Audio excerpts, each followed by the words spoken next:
Hi everyone, good to see you again all. I hope you all will be fine. Please check Iraq latest news updates. Official Iranian state media sources have revealed details of a recent agreement between Iran and the US, brokered with the involvement of a third-party nation. The accord encompasses a prisoner exchange initiative between the two countries, as well as the release of Iranian funds that had been frozen in South Korea and Iraq. According to reports from the official Iranian news agency, IRNA, a source familiar with the matter disclosed that the agreement mandates Iran to release 5 American prisoners, contingent upon the release of 5 Iranian prisoners within the U.S. In addition to this, the agreement outlines the release of a substantial sum of approximately $6 billion from Iranian funds that had been held in South Korea. Furthermore, a significant portion of Iranian assets currently held within Iraq's TBI bank will also be unlocked. The source indicated that the initial steps for the unfreezing of Iranian assets in European financial institutions have already been initiated. The source also provided insight into the financial dynamics of the agreement. Iranian assets, which were previously held in South Korean won, are set to be converted into euros as part of the arrangement. Following the conversion, these funds will then be routed through a Swiss bank before ultimately being channeled into a Qatari bank account, thereby facilitating Iran's access to them.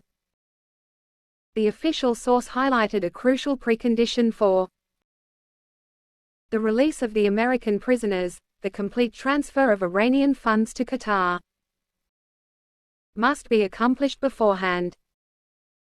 The same source highlighted that the prisoner exchange process is slated to take place in Qatar, subsequent to Iran ensuring its ability to seamlessly repatriate its funds from an Iranian-held account in Qatar. Meanwhile, the Iranian Ministry of Foreign Affairs has issued an official statement pertaining to the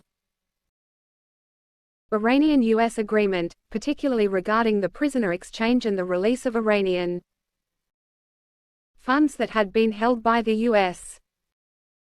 In the statement, the ministry stressed the commencement of the process aimed at releasing billions of dollars in Iranian assets that had been unlawfully seized by the U.S. in South Korea over an extended period.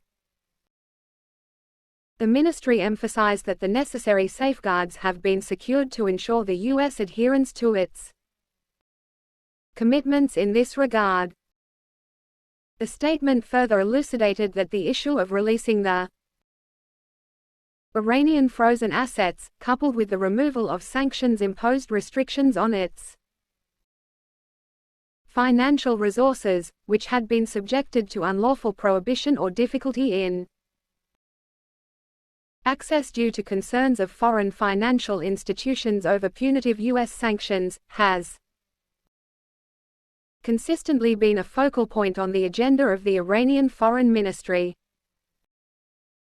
The statement concluded by affirming that the utilization of the released assets will be at the discretion of Iran, with competent authorities overseeing expenditure in alignment with the nation's diverse requirements.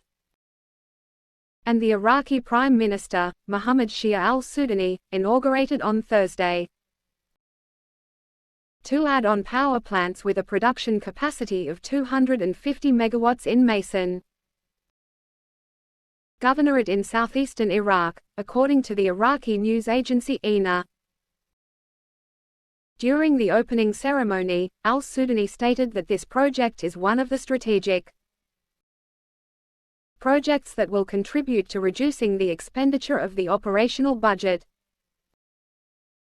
especially with regard to gas imports, and will supply the national grid with 250 megawatts The Iraqi Prime Minister indicated that the government and the Electricity Ministry focused on constructing combined cycle power plants. Al-Sudani elaborated that the government signed contracts to produce 1140 megawatts of electric power from combined cycle power plants and is targeting a total electric production of 4,000 megawatts without the need for additional fuel. During a meeting with Iraqi officials in the energy sector in mid-July, the Iraqi Prime Minister noted that the U.S. sanctions and non-compliance with the gas dues payment mechanism agreed upon in 2018 caused a 50% reduction in gas supplies from Iran, which negatively affected electricity production in Iraq.